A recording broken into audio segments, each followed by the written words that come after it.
Woods, Bishop and Jones 2007 define a warm-up as performing two major functions: improving muscle dynamics so that it is less inclined to injury, and preparing the athlete for the demands of exercise.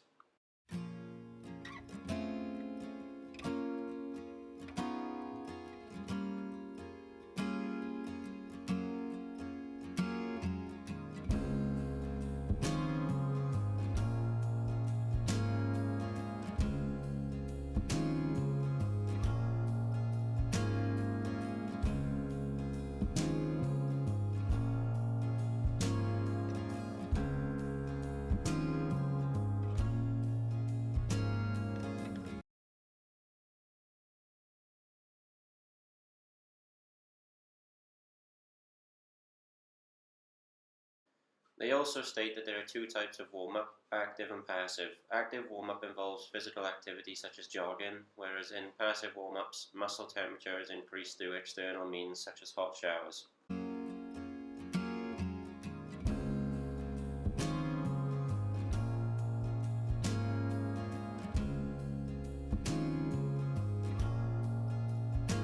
In addition, warm-ups can be further classified into general and specific. We have chosen to use sports-specific elements in our warm-up, as according to Woods, Bishop and Jones, this appears to be the most effective type of warm-up, as it replicates the activity to be performed, in this case football.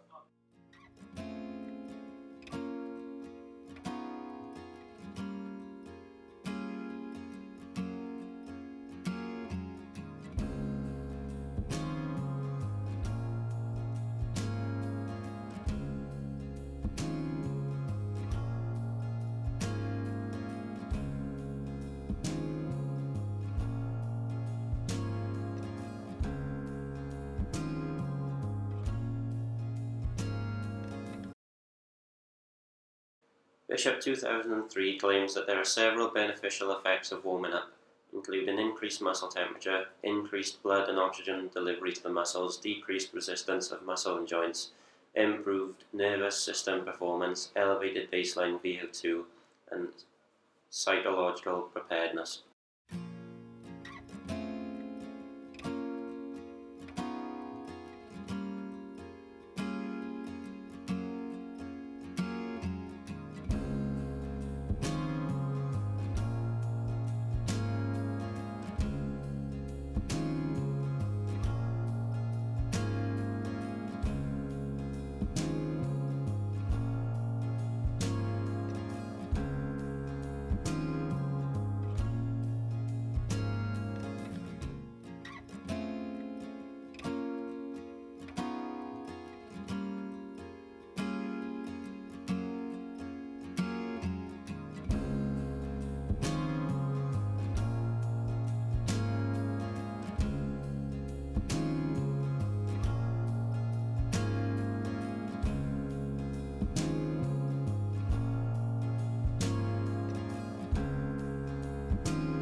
Bishop 2003 also recommends that to maximize intermediate and long-term performance, a warm-up of more than 10 minutes at 60 to 80% VO2 max tends to enhance performance, and that the recovery time after the warm-up should allow sufficient recovery, but be less than 5 minutes, so that VO2 does not return to baseline.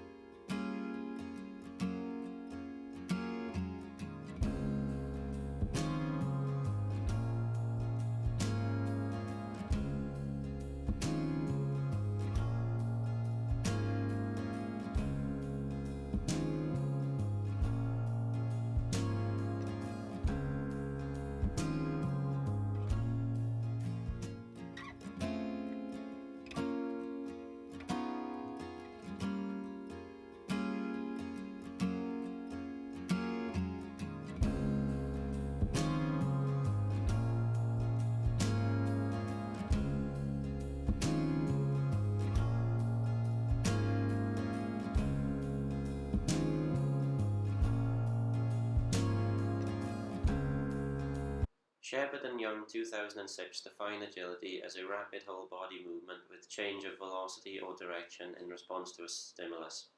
As opposed to traditional definitions of agility, this definition emphasizes the importance of the cognitive and perceptual components of agility, which have been shown by Young and Farrow 2013 to be the factors which differentiate higher skilled players from lower skilled ones in agility tasks. The key role played by the cognitive and perceptual components of agility leads Shepherd and Young 2006 to recommend that agility training must involve highly specific training that recognizes the specific demands of the sport. This is again reflected by Young and Farrow 2013, who warn that the use of objects such as ladders and cones should be limited, as it implicitly encourages players to visually target these objects rather than look up and scan their surroundings, as it is preferably in football.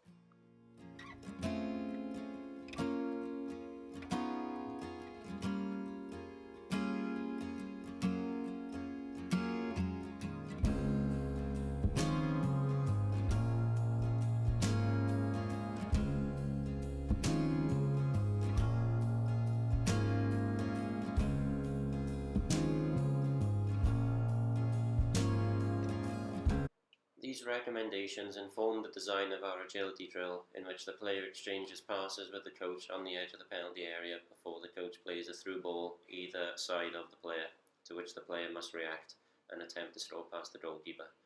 According to Charlie et al., postural cues such as hip flexion, leg position, and center of mass can be used to anticipate the actions of other players. These cues are included in the agility stimulus provided by this drill.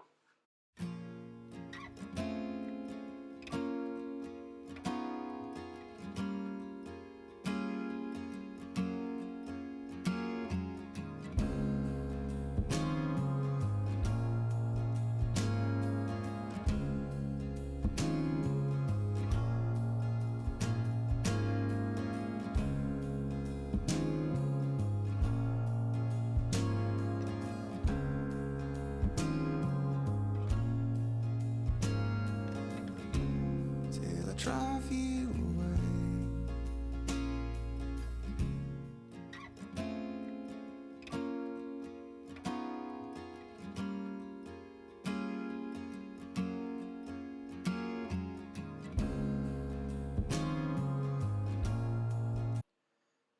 In the progression for this drill, the goalkeeper throws the ball for the player to chase if he misses, which acts as another agility stimulus for the player to react to and increases the physical load. The player then jogs to the halfway line and back with the ball, giving him an active rest period. To regress the drill, the distance between the player and goal are decreased, giving less space for through balls to be played into, which reduces the physical load for the player.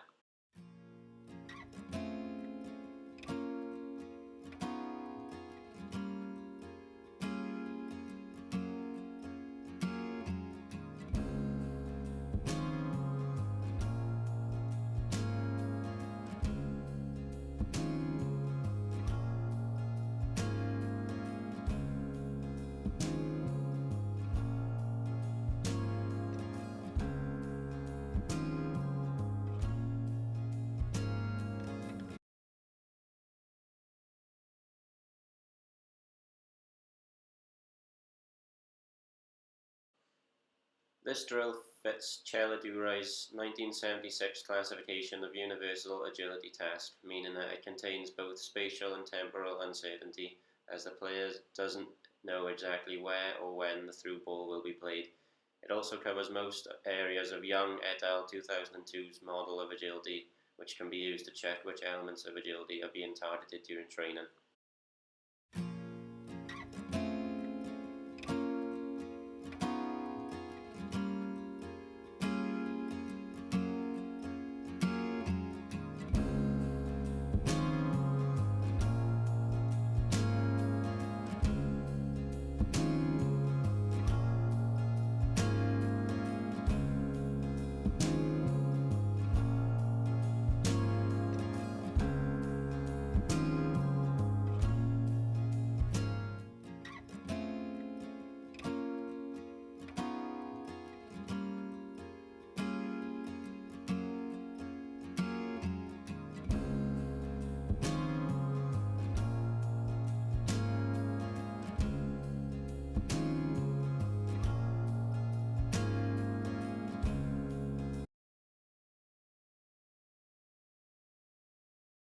The aim of a cooldown, according to J 2009, is to allow the body to gradually make the transition from full exercise mode to a non-exercise state, therefore avoiding injury, stiffness, and muscle tiredness the following day.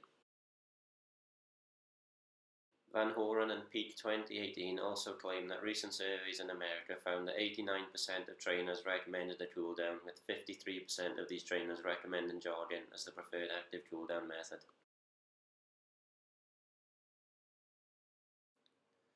Knudsen and McNair 2000 state that slow controlled movements through a full range of movements are most appropriate for a warm-up. By contrast, static stretches are more appropriate for a cooldown.